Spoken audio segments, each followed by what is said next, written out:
கீரை அப்படின்னாவே நிறைய பேருக்கு பிடிக்காதுங்க. ஆனா, இந்த தண்டுக்கீரையில பார்த்தீங்கன்னா, நிறையவே ஒரு சூப்பர்பான பெனிஃபிட்ஸ் எல்லாம் இருக்கு. இதுல நிறைய வந்து டயட்டரி ஃபைபர்ஸ் இருக்கு. நார்சத்து நிறைய இருக்கு. அதுவும் இல்லாம விட்டமின், அயர்ன், பொட்டாசியமும் நிறைய இருக்குங்க. கொழுப்பு சத்து இருக்கிறவங்க இந்த தண்டுக்கீரையை சாப்பிட்டு வந்தாங்க அப்படின்னு பார்த்தீங்கன்னா, அவங்களோட கொழுப்பு சத்து கூட குறைஞ்சிரும். நிறைய புரோட்டீனும் கிடைக்குங்க. பிரெக்னன்ட் லேடிஸ் கண்டிப்பா இந்த ஒரு பொரியலை எடுத்துக்கலாம். நல்ல ஃபோலிக் ஆசிட் வந்து அவங்களுக்கு ரிச்சா இதுல இருக்கும். உமன்ஸுக்கு பார்த்தீங்கன்னா ஓவரி கேன்சர் மிஸ்கேரேஜஸ்க்கு எல்லாமே ரொம்பவே ஹெல்ப்ஃபுல்லாக இருக்குங்க. வாங்க இவ்வளோ சத்துள்ள தண்டுக்கீரை பொரியல் எப்படி செய்யலாம் அப்படின்றது பார்த்துடலாம். Welcome to Hema's Chettinad kitchen. தண்டுக்கீரை பொரியலுக்கு தேவையான பொருட்கள் பார்த்தீங்கன்னா தண்டுக்கீரை, பூண்டு, தேங்காய், வரமிளகா, வெங்காயம், உளுந்தப்பருப்பு, சீரகம், உப்பு. செய்முறை என்னன்னு பார்த்துடலாங்க. ஃபர்ஸ்ட் பார்த்தீங்கன்னா தண்டுக்கீரையில் இருக்கிற இலை எல்லாத்தையும் நான் வந்து க்ளீன் பண்ணி எடுத்துக்க போகிறேன். உங்களுக்கு தேவை அப்படின்னா நீங்கள் தண்டோடவே சேர்த்துக்கலாங்க. இன்னும் நிறைய ஃபைபர்ஸ் இருக்குது. பாருங்கள், இந்த மாதிரி நம்ம இலை எல்லாத்தையும் க்ளீன் பண்ணி எடுத்துட்டோம். இதை நல்லா வாஷ் பண்ணி இப்போ நல்லா ஆற வச்சு நான் கட் பண்ணிக்க போகிறேன். பாருங்க, கட் பண்ணிட்டேன். இந்த மாதிரி கட் பண்ணிக்கலாம். இப்போ எப்படி தாளிக்கலான்னு பார்த்துடலாம். ஒரு அகலமான கடாயில் கொஞ்சமாக எண்ணெய் விட்டுக்கோங்க. எண்ணெய் நல்லா காஞ்சதுமே 1 டீஸ்பூன் அளவுக்கு சீரகம் சேர்த்து நல்லா வறுத்துருங்க. பாருங்க, சீரகம் வறுந்துருச்சு. இப்போ அடுத்தா நம்ம இதோட உளுந்தையும் ஆட் பண்ணிக்க போகிறோம். மீடியம் ஃப்ளேமில் வச்சு உளுந்தை வறுத்துக்கலாம். ஹை ஃப்ளேமில் வச்சு வறுத்தோன்னு பார்த்தீங்கன்னா உளுந்து சீக்கிரமாகவே கருகிருங்க, வறுபடாது. பாருங்கள், பொன்னரத்துக்கு வதக்கிக்கிட்டோம். இப்போ நம்ம இதோடவே பூண்டையும் ஆட் பண்ணிக்க போகிறோங்க. கூடையே வரமிளகாவையும் ஆட் பண்ணி நல்லா வதக்கிக்க போகிறோம். ரெண்டும் நல்லா வதங்கட்டுங்க. வதங்கி முடிஞ்சதுமே நம்ம நல்லா நறுக்கி வச்சிருக்கிற பெரிய வெங்காயத்தை ஆட் பண்ணி நல்லா வதக்கிக்க போகிறோங்க.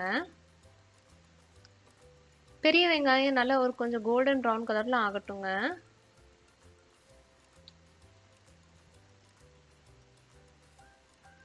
பாருங்க, பெரிய வெங்காயம் நல்லா வதங்கி வந்துருச்சு.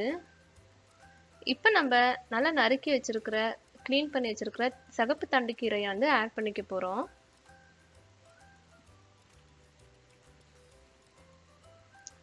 ஆட் பண்ணி முடிச்சதுமே நல்ல ஒரு மிக்ஸ் கொடுத்துருங்க. அடியில் இருக்கிற வெங்காயம், கீரை எல்லாமே மிக்ஸ் ஆகி நல்லா வரட்டுங்க. பார்க்க தாங்க நிறைய இருக்கிற மாதிரி தோணும். ஆனால் வெந்ததுமே பார்த்தீங்கன்னா நம்ம போட்ட குவான்டிட்டியோட கால்வாசி ஆயிருங்க.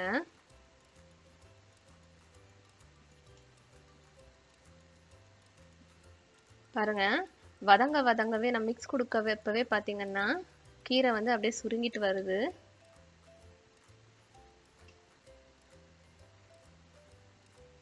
இப்போ நம்ம ஒரு 1/4 கப் அளவுக்கு தண்ணியை விட்டுக்கலாம் கீரை வேகிறதுக்காக.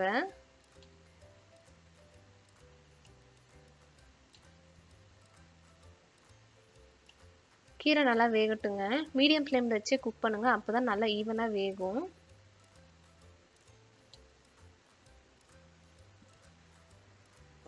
பாருங்க, இப்போ ஓரளவுக்கு வெந்துருச்சு. இன்னும் கொஞ்சம் வேகணும். ஆனால் இந்த ஸ்டேஜில் நம்ம உப்பு ஆட் பண்ணிக்கலாம். உப்பு ஆட் பண்ணி கொஞ்சம் நல்லா மிக்ஸ் கொடுத்துட்டு நம்ம வச்சுருவோம். நம்ம கீரையை ஆரம்பத்துலேயே நம்ம உப்பு ஆட் பண்ணோம் அப்படின்னா கீரை இருக்கிற நிறைய குவான்டிட்டிக்கு உப்பு கூட தான் தேவைப்படுற மாதிரி இருக்குங்க. அதனால முக்கால்வாசி வெந்துட்ட பிறகு நம்ம ஆட் பண்ணோம் அப்படின்னா கீரைக்கு ஏற்ற மாதிரி நம்ம உப்பு ஆட் பண்ணிக்கலாம். பாருங்க, நம்ம விட்ட தண்ணி எல்லாமே நல்லா சுண்டிடுச்சு. கீரையும் நல்லா வெந்துடுச்சு. இந்த ஸ்டேஜில் நம்ம துருவி வச்சிருக்கிற தேங்காவை ஆட் பண்ணி நல்லா மிக்ஸ் கொடுத்துக்க போகிறோம்.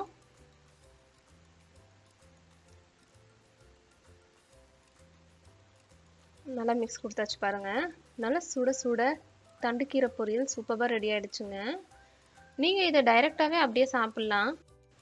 இல்லை அப்படின்னா நல்லா கொதிக்க கொதிக்க சாதத்தோட தண்டுக்கீரை பொரியலை வச்சு சாப்பிட்டோம் அப்படின்னா இதை விட ஒரு அருமையான சாப்பாடு, ஹெல்த்தியான சாப்பாடு எதுவுமே இல்லைங்க.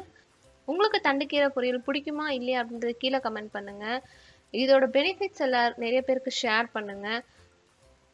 மறக்காம ஹேமாஸ் செட்டிநாடு கிச்சனை ஃபாலோ பண்ணிக்கோங்க. ஹேமாஸ் செட்டிநாடு கிச்சனோட வாட்ஸ்அப் சேனல் லிங்க் நான் கீழே பயோல கொடுத்துருக்கேன். மறக்காம போய் ஜாயின் ஆயிக்கங்க. பாய்.